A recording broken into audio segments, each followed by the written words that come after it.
صحیح بخاری شریف کی روایت ہے کہ جب اللہ تعالیٰ نے رشتہ داری کو پیدا کیا تو رشتہ داری نے کہا کہ اے اللہ آپ مجھے دنیا میں بھیج تو رہے ہیں لیکن مجھے ڈر لگتا ہے کہ دنیا والے میرا حق ادا نہیں کریں گے، مجھے کاٹیں گے، مجھے توڑیں گے۔ تو اللہ تعالیٰ نے فرمایا اما ترضین ان اصل من وصلک واقطع من قطعک، کہ آپ اس بات پہ راضی نہیں ہیں کہ جو تجھے جوڑے اس کو میں اپنے ساتھ جوڑوں، جو تجھے توڑے اس کو میں اپنے سے توڑ کے رکھ دوں؟ فرمایا بالکل میں اس بات پہ راضی ہوں۔ اللہ نے فرمایا پھر ایسا ہی ہوگا، ایسا ہی ہوگا، جو رشتہ داری کو جوڑے گا اللہ اس بندے کو اپنے ساتھ جوڑے گا، جو رشتہ داری کو توڑے گا اللہ اس بندے کو اپنے سے کاٹ کے رکھ دے گا۔ ہم نماز پڑھتے ہیں تاکہ اللہ کا قرب مل جائے، تلاوت کرتے ہیں تاکہ اللہ کا قرب مل جائے، عمرہ کرتے ہیں تاکہ اللہ کا قرب مل جائے، بالکل قرب ملتا ہے، لیکن شرط یہ کہ اس قرب میں کوئی رکاوٹ تو نہ ہو۔ یہ عزیز و اقارب کے ساتھ بدسلوکی اور یہ لڑائی جھگڑے اور یہ سرد جنگ چلائے رکھنا اور یہ کینہ اور بغض پالتے رہنا، یہ قرب خداوندی میں سب سے بڑی رکاوٹ بن جاتی۔ اور یہ بات یاد رکھیں کہ خاندانوں میں، برادریوں میں ناراضگی ہو جاتی ہے، ناراضگی کے بعد پھر لوگ اس کو اپنی انا کا مسئلہ بنا دیتے ہیں، چھوٹی چھوٹی باتوں کو انا کا مسئلہ بنا دیا، اب یہ نہیں ہو سکتا، میری غیرت کا مسئلہ ہے، میری ناک کٹ جائے گی، میری انا کا مسئلہ ہے۔ تو چھوٹی چھوٹی باتوں کو یہ انا کا مسئلہ نہ بنایا کریں،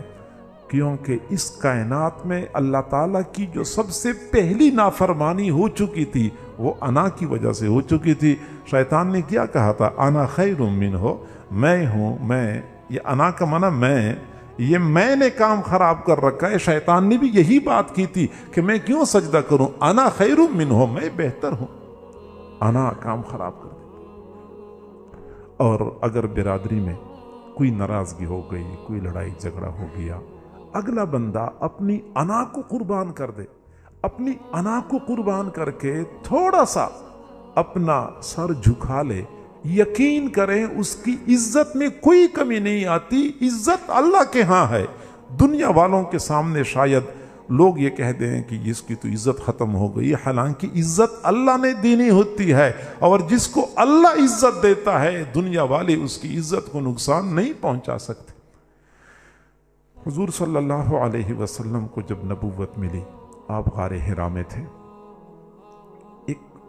اچانک اتنا بڑا واقعہ پیش آیا، اندھیری رات کا وقت تھا، غار حرا میں فرشتہ آیا، جو معاملہ پیش آیا تھا آپ نے علماء سے سنا ہوگا۔ آپ گھر تشریف لائے، آپ طبعی طور پہ فکر مند تھے، فکر مند اس بات پہ تھے کہ اتنا بڑا بوجھ میرے کندھوں پہ آیا ہے، پورا مکہ نہیں پورا علاقہ اس میرے پیغام کا مخالف ہوگا، میرا کیا بنے گا، میں یہ ذمہ داری پوری کر سکوں گا یا نہیں کر سکوں گا؟ تو پریشان تھے، گھر تشریف لائے، اپنی اہلیہ حضرت خدیجہ رضی اللہ تعالیٰ عنہ کو فرمایا لقد خشیت علی نفسی، میں تو اپنے اوپر ڈر رہا ہوں کہ میرا کیا بنے گا، میں اپنے اوپر ڈر رہا ہوں۔ حضرت خدیجہ رضی اللہ تعالیٰ عنہ بہت حوصلہ مند خاتون تھی، بہت حوصلے والی خاتون تھی۔ جس وقت کے پیغمبر بھی فکر مند تھے، حضرت خدیجہ رضی اللہ تعالیٰ عنہ نے حوصلہ دیا، تسلی دی، کہنے لگی کلا واللہ لا یخزیک اللہ ابدا، بخاری شریف کی روایت، کلا ہرگز نہیں، واللہ قسم ہے خدا کی، لا یخزیک اللہ ابدا، اللہ آپ کو ہرگز رسوا نہیں فرمائیں گے، اللہ آپ کو ہرگز رسوا نہیں فرمائیں گے۔ رسوا کیوں نہیں ہوں گے؟ حضرت خدیجہ نے اگلی بات کی، وہ بخاری شریف کی روایت یاد رکھنے والی بات ہے، انک لتصل الرحم،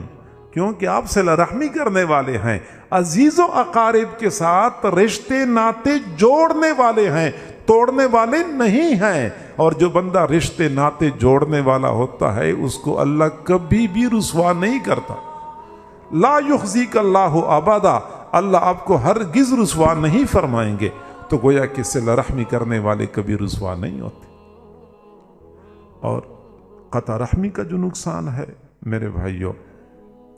حضور صلی اللہ علیہ وسلم نے فرمایا ثلاث لا یکلمہم اللہ یوم القیامہ ولا ینظر الیہم، 3 بندے ایسے ہیں کہ اللہ تعالیٰ ان کے ساتھ قیامت کے دن ہم کلامی بھی نہیں فرمائیں گے، ان کے ساتھ بات چیت بھی نہیں کریں گے، کلام بھی نہیں فرمائیں گے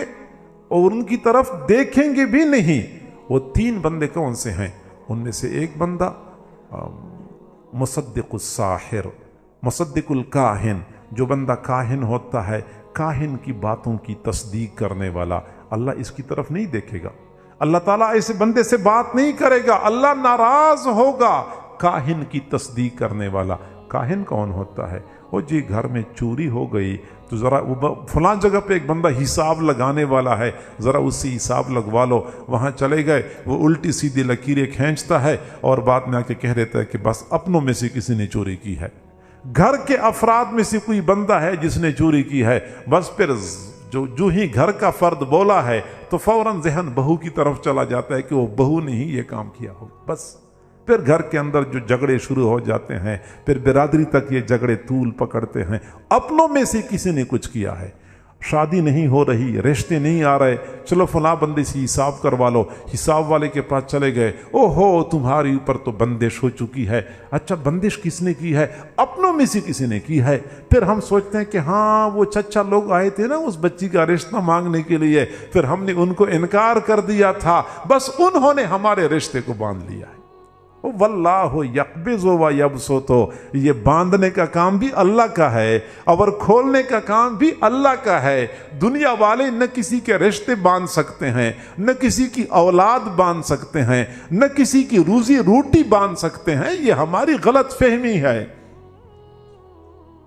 مصدق الکاہن، کاہن کی تصدیق کرنے والا، اس کی بات پہ یقین کرنے والا کہ ہاں اس نے صحیح بات کی ہے، اس پہ یقین کرنے والا، اللہ تعالیٰ ایسے بندے سے ناراض ہوگا۔ وہ مدمن الخمر، جو شراب کا عادی ہوتا ہے، شراب پیتا ہے، اللہ اس سے ناراض ہوگا۔ اور چوتھا بندہ وقاطع الرحم، جو عزیز و اقارب کے ساتھ رشتے ناتے توڑتا ہے، قیامت کے دن اللہ تعالیٰ اس کے ساتھ بات بھی نہیں کرے گا، اللہ تعالیٰ اس کی طرف دیکھے گا بھی نہیں، ناراض ہوگا۔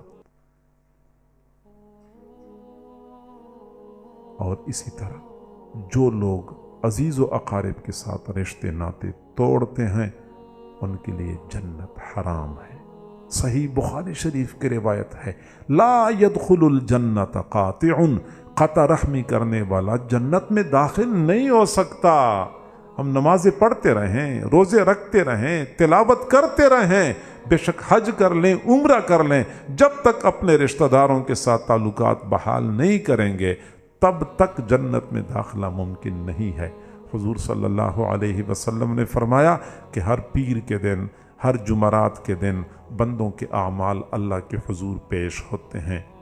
لیکن کچھ لوگ ایسے ہوتے ہیں جب اعمال اوپر کو جا رہے ہوتے ہیں، آسمان کے دروازے بند ہو جاتے ہیں، اعمال اوپر جا ہی نہیں سکتے۔ وہ 2 بندے جو ایک دوسرے کے ساتھ ناراض ہوتے ہیں، سلام کلام بند کیا ہوا ہے، تعلقات ختم کیے ہوئے ہیں، ان کے اعمال اوپر نہیں جاتے۔ اب ہم پڑھتے رہے نمازیں، روزے رکھتے رہیں، جب تک عزیز و اقارب کے ساتھ رشتے ناتے بحال نہیں کریں گے تب تک ہمارے اعمال اوپر کو نہیں جائیں گے، اللہ کے حضور پیش نہیں ہوں گے۔ میرے بھائیوں، اختلافات بھی ہوتے ہیں، چھوٹی چھوٹی باتیں خاندانوں میں پیش آتی ہیں، برادریوں میں باتیں پیش آتی رہتے ہیں، یہ طبعی بات ہے، یہ فکری بات ہے، یہ کوئی ایسی پریشانی والی بات نہیں ہے، لیکن ان باتوں کو طول دینا، پھر سرد جنگ چلائے رکھنا اور ایک دوسرے کے ساتھ دیر تک ناراضگیاں رکھنا، سچی باتیں سگے بہن بھائیوں کے درمیان ایسی ناراضگیاں شروع ہو جاتی ہیں کہ سالوں گزر جاتے ہیں، بھائی اپنے بہن کے گھر نہیں جاتا۔ نہ صرف یہ کہ وہ اپنی بہن کے گھر نہیں جاتا، بلکہ بہن کو بھی کہتا ہے کہ آج سے میرے گھر کے دروازے تجھ پہ بند ہیں۔ وہ اپنے بہنوں پہ اپنے گھروں کے دروازے بند کرنے والوں، کبھی سوچ بھی لیا کرو کہ قیامت کے دن بھی اللہ نے کچھ لوگوں پر جنت کے دروازے بند کر دینے ہیں۔